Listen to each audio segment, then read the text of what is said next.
നിങ്ങളുടെ favourite shows ഇനി ഒരിക്കലും മിസ്സാവില്ല. ഇപ്പോൾ C5 കാണും നിങ്ങളുടെ ഫേവറേറ്റ് ഷോസ് തികച്ചും സൗജന്യമായി. എന്താ സച്ചിയെ കുറിച്ച് എന്തെങ്കിലും വിവരം കിട്ടിയോ? ഇല്ല മോളെ. കാറ് കണ്ടെത്തിയ സ്ഥിതിക്ക് സച്ചിയെ കണ്ടെത്താൻ എളുപ്പമാവുന്ന പോലീസൊക്കെ പറയുന്നത്. അതിനെ ചുറ്റിപ്പറ്റി അന്വേഷിച്ച സച്ചി എവിടെയാണെന്ന് അറിയാൻ കഴിയുമെന്ന് തന്നെയാ എന്റെയും വിശ്വാസം. കാറ് കണ്ടുകിട്ടിയെന്ന് പറഞ്ഞിട്ടും ഞാൻ വരാത്തതും സ്നേഹ വരാൻ സമ്മതിക്കാത്തതും മനഃപൂർവ്വം അച്ഛാ. കാണാൻ പാടില്ലാത്ത എന്തേലും കണ്ട എനിക്ക് അത് സഹിച്ചൊന്നും വരില്ല. നീ ഓരോന്ന് പറഞ്ഞ് അർച്ചനെ കൂടി വിഷമിപ്പിക്കാതിരിക്കും. അവനൊന്നും സംഭവിച്ചില്ലെന്നാ എല്ലാരും പറയുന്നത് വിശ്വസിക്കുന്നത്. തീർന്നോ നിന്റെ വാശിയൊക്കെ? ഇല്ലെങ്കിൽ നീയും പോയി എങ്ങോട്ടേക്കെങ്കിലും, എവിടെങ്കിലും പോയിട്ട് വാശി കാണിക്കും.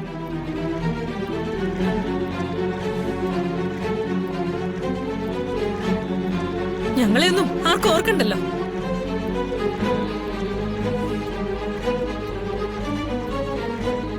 ഇന്നീ വിവാഹം നടക്കുന്നെന്നും പറഞ്ഞ് അവൻ കാരണമൊന്നും പറയാതിരുന്നപ്പോഴേ എനിക്കെന്തോ സംശയം ഉണ്ടായിരുന്നു.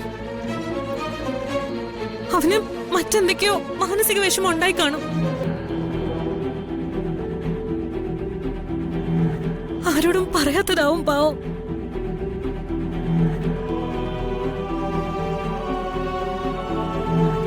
എന്ത് പ്രശ്നമുണ്ടെങ്കിലും നമുക്ക് പരിഹരിക്കാവുന്നതല്ലേ ഉണ്ടായിരുന്നുള്ളൂ.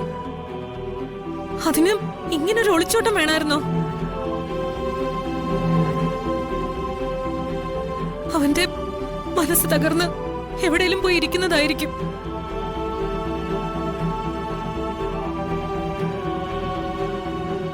ഈശ്വര, അവന് ആപത്തൊന്നും വരാതെ നോക്കണേ.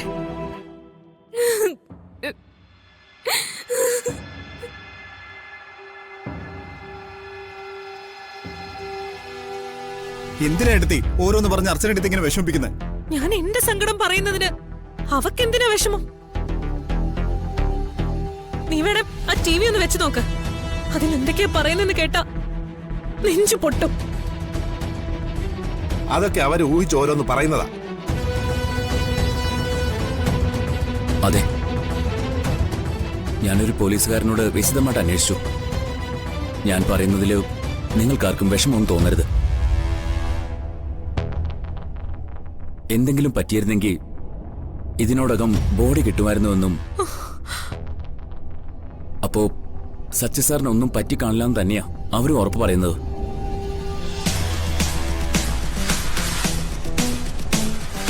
സച്ചി സാറ് നാളെ ഇങ്ങ് വരുമെന്ന് തന്നെയാ എന്റെ മനസ്സ് പറയുന്നത്.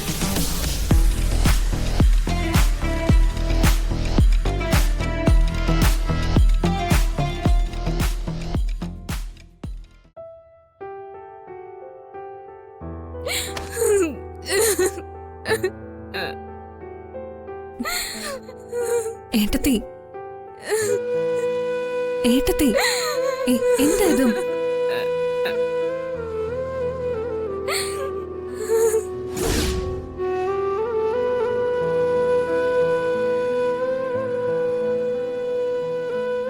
ഏട്ടത്തി, കരയാതെ.